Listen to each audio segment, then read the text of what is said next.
मैं डॉक्टर लक्ष्मी नारायण, प्रवक्ता इतिहास, राजकीय मॉडल संस्कृति वरिष्ठ माध्यमिक विद्यालय ततारपुर इस्तमुरार रेवाड़ी हरियाणा, आप सभी विद्यार्थियों का आज के व्याख्यान में स्वागत करता हूं। आज के अपने अध्याय का नाम है भक्ति सूफी परंपराएं, धार्मिक विश्वासों में बदलाव और श्रद्धा ग्रंथ लगभग 8वीं से 18वीं सदी तक। आज के अपने उपविषय हैं धार्मिक विश्वासों और आचरणों की गंगा जमुनी बनावट। दूसरा उपविषय रहेगा प्रारंभिक भक्ति परंपरा।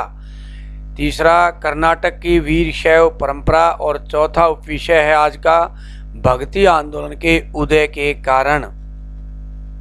विद्यार्थियों, सबसे पहले जानते हैं धार्मिक विश्वासों और आचरणों की गंगा जमुनी बनावट के बारे में। संभवतः इस काल की सबसे प्रभावशाली विशेषता यह है कि साहित्य और मूर्तिकला दोनों में ही अनेक तरह के देवी देवता अधिक दृष्टिगत होते हैं। इस काल में भगवान विष्णु, शिव और देवी को अनेक रूपों में व्यक्त किया गया और आराधना की परिपाटी और अधिक विस्तृत हुई। महान परंपरा और लघु परंपरा, इन दोनों शब्दों के जनक समाजशास्त्री रॉबर्ट रेडफील्ड को माना जाता है। महान परंपरा किसे बताया है रॉबर्ट रेडफील्ड ने? रेडफील्ड के अनुसार कृषक जब उन कर्मकांडों और परंपराओं का अनुकरण करते हैं जो प्रभुत्वशाली वर्ग जैसे पुरोहित और राजा द्वारा पालन किया जाता है, अर्थात राजा और पुरोहितों की जो परंपराएं हैं, यदि कृषक और अन्य निम्न वर्ग के लोग अपना लेते थे, उस परंपरा को महान परंपरा कहा गया।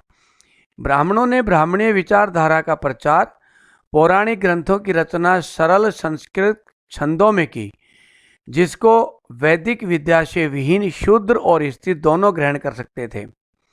इस तरह सामान्य लोगों ने ब्राह्मण और राजाओं की परंपरा को अपना लिया। यही महान परंपरा थी। लघु परंपरा, इस परंपरा के अनुसार जब कृषकों और सामान्य लोगों की परंपराओं को ब्राह्मणों द्वारा अपना लिया जाता है, उसे लघु परंपरा कहा जाता है। इसका अर्थ है शूद्रों और अन्य सामाजिक वर्गों की आस्थाओं और आचरणों को ब्राह्मणों द्वारा मान्यता दे दी जाती थी तथा इनको नया रूप प्रदान कर सभी वर्णों में वह लागू हो जाती थी। जैसे भगवान जगन्नाथ को विष्णु रूप दे दिया गया, अर्थात कृषकों और अन्य शूद्रों की जो परंपराएं हैं वो ब्राह्मणों द्वारा मान्यता देने के कारण राजा और ब्राह्मण और अन्य उच्च वर्ग के लोग मानने लग जाते थे। उसे लघु परंपरा कहा गया। इस तरह उच्च वर्ग और निम्न वर्ग द्वारा परंपराओं का आदान प्रदान करना और इन परंपराओं में पूर्ण आस्था और भक्ति रखना, इसी को ही गंगा जमुनी संस्कृति कहा गया है। प्रारंभिक भक्ति परंपरा ये क्या थी?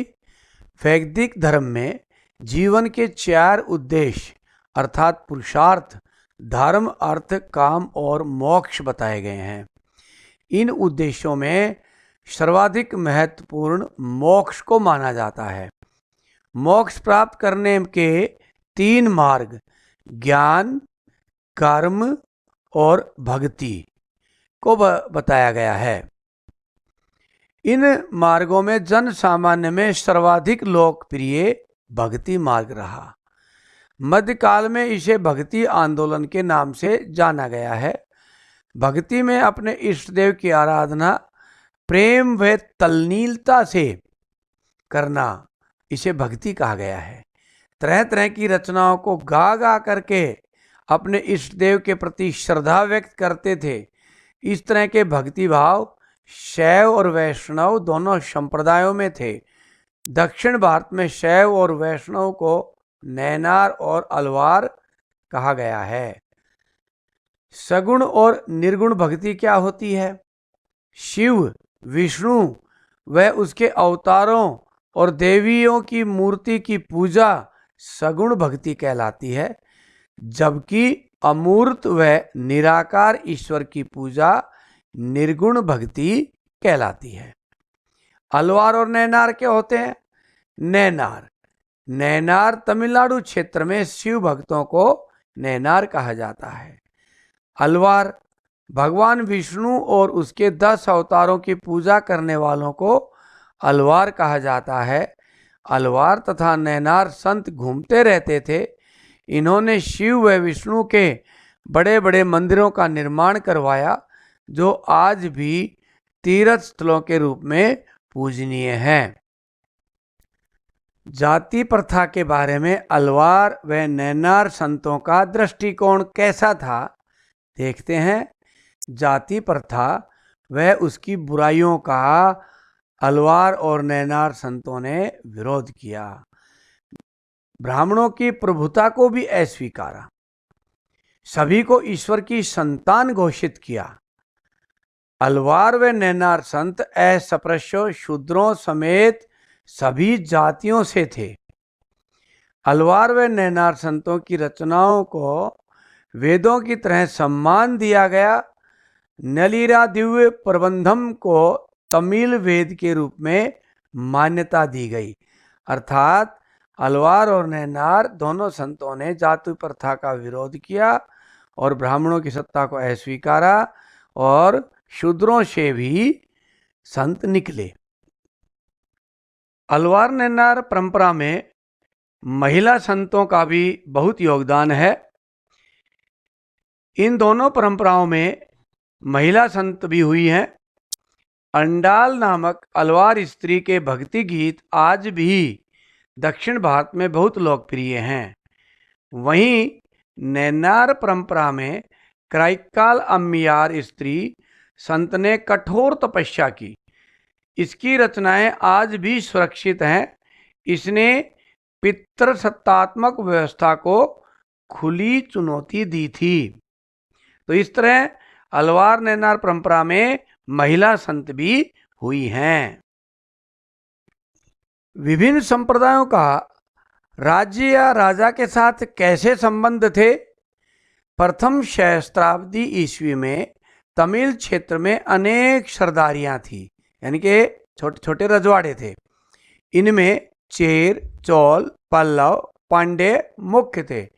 इन्होंने अनेक संप्रदायों को प्रश्रय दिया। बौद्ध और जैन संप्रदायों को राजाओं का प्रश्रय अर्थात संरक्षण कम ही मिलता था। दक्षिण में अलवारों ने इनका विरोध भी किया, लेकिन इनको व्यापारी और शिल्पी वर्ग का प्रश्रय हासिल था। अलवार व नैनार संप्रदायों को राजाओं का पूरा संरक्षण मिलता था। तमिल क्षेत्र में 9वीं शताब्दी से लेकर 13वीं शताब्दी तक चोल राजाओं का प्रभाव रहा और इन्होंने ब्राह्मणीय और भक्ति परंपरा का समर्थन किया। विष्णु और शिव मंदिरों के लिए धन और भूमि अनुदान में दी। चिदम्बरम, तंजावुर और गंगईकोंड चोलपुरम के विशाल शिव मंदिर चोल सम्राटों द्वारा बनवाए गए। कांस्य से ढाली गई शिव प्रतिमाओं का निर्माण हुआ।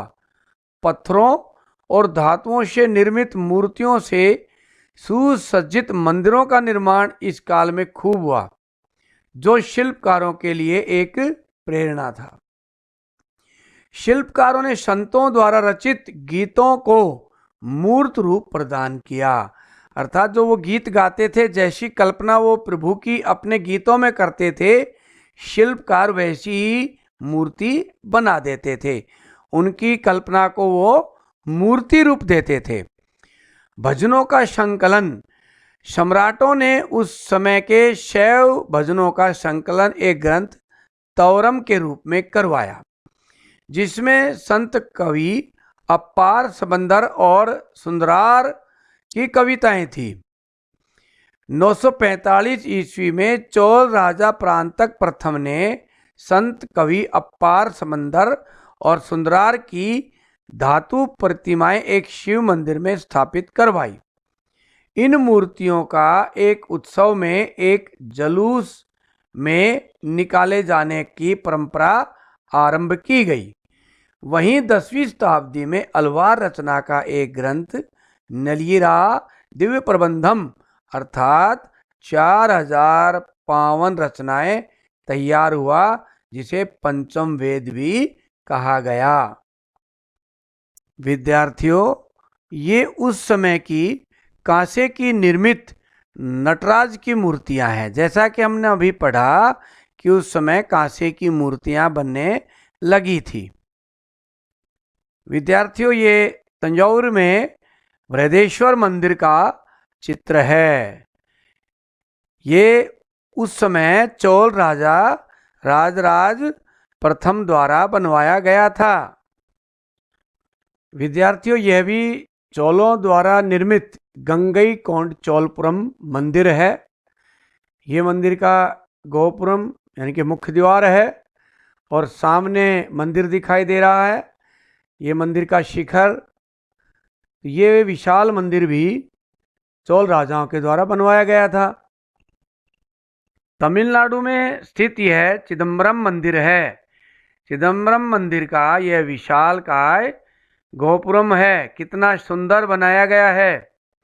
तो विद्यार्थियों, इस तरह हमने चोल राजाओं के समय के बने 3 महान मंदिरों को देखा।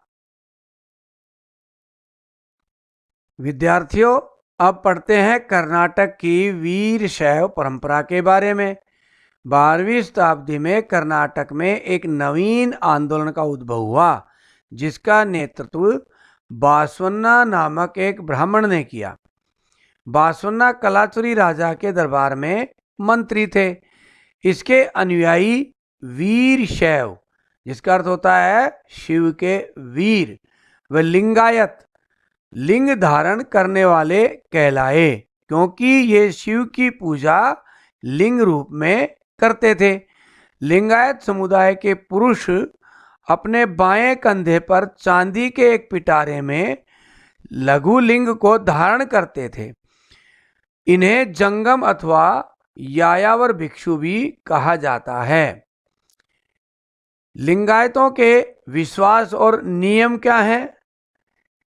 पहला, मृत्यु के बाद भक्त शिव में लीन हो जाएंगे और इस संसार में दोबारा नहीं आना पड़ेगा, यानी कि सबको मोक्ष प्राप्ति हो जाएगी। दूसरा विचार इनका, श्राद्ध संस्कारों, जिनको हम अपनी आम भाषा में कनागत कहते हैं, ये लोग नहीं मनाते थे।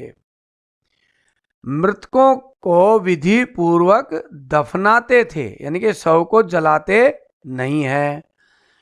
पुनर्जन्म के सिद्धांत पर इन्होंने प्रश्न चिन्ह लगाया कि मनुष्य का दोबारा जन्म होता है। इस पर ये विश्वास नहीं करते थे। जाति प्रथा और कुछ समुदायों का दूषित अथवा अछूत होने का विरोध किया। इससे प्रभावित होकर जाति व्यवस्था में निम्न वर्ग के लोगों ने लिंगायत संप्रदाय अपना लिया, यानी कि छुआछात और जाति प्रथा को वीर शैवों ने नहीं माना, इसलिए शूद्र लोगों ने इसको अपनाया। वैश्य विवाह को मान्यता दी और विधवा पुनर्विवाह को भी मान्यता दी, जो भारतीय समाज में एक बुराई थी कि विधवा का विवाह नहीं होगा, इन्होंने इसको आरंभ करवाया। इस तरह हम देखते हैं कर्नाटक में एक वीर शैव संप्रदाय का उदय हुआ। ये हम भगवान बासवन्ना का चित्र देख रहे हैं, जिन्होंने लिंगायत संप्रदाय की स्थापना की थी। साथ में ही भगवान बासवन्ना शूद्रों को अपने लिंगायत संप्रदाय में सदस्य बना रहे हैं। तो विद्यार्थियों, अब तक हमने दक्षिण भारत के भक्ति आंदोलन को जाना। अब उत्तर भारत में भी भक्ति आंदोलन जोर पकड़ता जा रहा था और उसको हम अगले व्याख्यान में पढ़ेंगे। परंतु यहाँ हम भक्ति आंदोलन के उदय के कारण जानेंगे कि उत्तर भारत में भक्ति आंदोलन का उदय क्यों हुआ। विष्णु और शिव की पूजा के लिए मंदिरों का निर्माण उत्तर भारत के राजाओं ने करवाया, परंतु दक्षिण भारत की तरह हम उत्तर भारत में अलवार नैनार संतों जैसी रचनाएं नहीं पाते। इसकी वजह यह मानी गई है कि ब्राह्मणों के अलावा नाथ, जोगी और सिद्ध साधुओं ने ब्राह्मणवादी व रूढ़िवादी परंपराओं को चुनौती दी। इनमें बहुत से लोग शिल्पी व जुल्हा समुदाय के थे। इसी दौरान उत्तर भारत में सल्तनत का विकास हुआ, जिससे राजपूत शासकों का पराभव हुआ और ब्राह्मणीय व्यवस्था कमजोर हुई। सूफियों का आगमन भी मुसलमानों के साथ भारत में हो गया था। तो अलग अलग इसके कारण पड़ते हैं। पहला कारण वैष्णव मत का प्रभाव। वैष्णव मत का उदय गुप्त काल से मानते हैं। इसमें विष्णु तथा उसके 10 अवतारों की पूजा करने लगे। महात्मा बुद्ध को भी अवतार माना गया। दक्षिण भारत में अलवार परंपरा के रूप में इसका खूब प्रचार हुआ तथा अनेक साहित्यों की रचना हुई, जो धीरे धीरे सारे भारत में फैल गया। हिंदू धर्म में त्रुटियां। सारे संसार में उपनिषदों का आध्यात्मिक ज्ञान देने वाले हिंदू धर्म में ऊंच नीच और छुआछात जैसी अनेक बुराइयां आ गई। खोखले और महंगे रीति रिवाजों से लोग तंग आने लगे थे। हिंदू विद्वानों ने जब यह स्थिति देखी तो इस हिंदू धर्म में सुधार करने का बीड़ा उठाया और भक्ति का संदेश दिया। अगला कारण है इस्लाम के फैलने का भय। भारत में इस्लाम के प्रसार ने हिंदू विद्वानों को चिंतित कर दिया। मुस्लिम शासक इस्लाम जोर जबरदस्ती फैलाने लगे थे। निम्न जाति के लोगों को उन्होंने आकर्षित किया। इन परिस्थितियों से हिंदू धर्म को बचाने के लिए भक्ति सुधारकों ने ईश्वर की एकता और मानव जाति में भ्रातृत्व की भावना का प्रचार किया कि ऊंच नीच कुछ नहीं है, सभी समान है, सभी भाई हैं। ऐसा ये भक्ति संत प्रचार करने लगे क्योंकि इस्लाम का भय आने लगा था। सूफी मत का प्रभाव।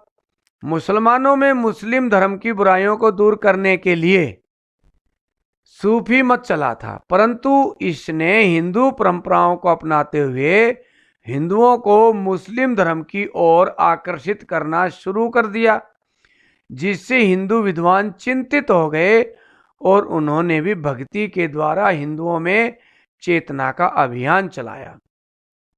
मोइनुद्दीन चिश्ती, बाबा फरीद, शेख निजामुद्दीन औलिया जैसे उस समय के प्रमुख सूफी संत हुए हैं। हिंदू धर्म में महान सुधारकों का उदय। उस काल में हिंदू धर्म में महान सुधारकों का उदय हुआ, जो विभिन्न समुदायों से संबंध रखते थे, यानी कि उच्च वर्ग से भी थे तो निम्न वर्ग से भी भक्ति संत निकले। इनमें रामानुजाचार्य, जयदेव, नामदेव, चैतन्य महाप्रभु, रामानंद, कबीर, रविदास, मीराबाई व गुरु नानक देव जैसे अनेक महान समाज सुधारक हुए। इन्होंने हिंदू धर्म की बुराइयों की निंदा की तथा प्रेम व भक्ति पर जोर दिया। इनके प्रयासों से भक्ति आंदोलन पूरे भारत में फैल गया। इसी के साथ हमारा यह व्याख्यान समाप्त होता है। अब इस व्याख्यान से संबंधित अभ्यास के प्रश्न। महान परंपरा और लघु परंपरा से क्या अभिप्राय है? गंगा जमुनी संस्कृति से क्या अभिप्राय है? सगुण और निर्गुण भक्ति क्या है? अलवार और नैनार संत कौन थे? जाति प्रथा के बारे में अलवार व नैनार संतों का दृष्टिकोण कैसा था? अलवार व नैनार परंपरा में महिला संतों का वर्णन करें। कर्नाटक की वीर शैव परंपरा का वर्णन करें।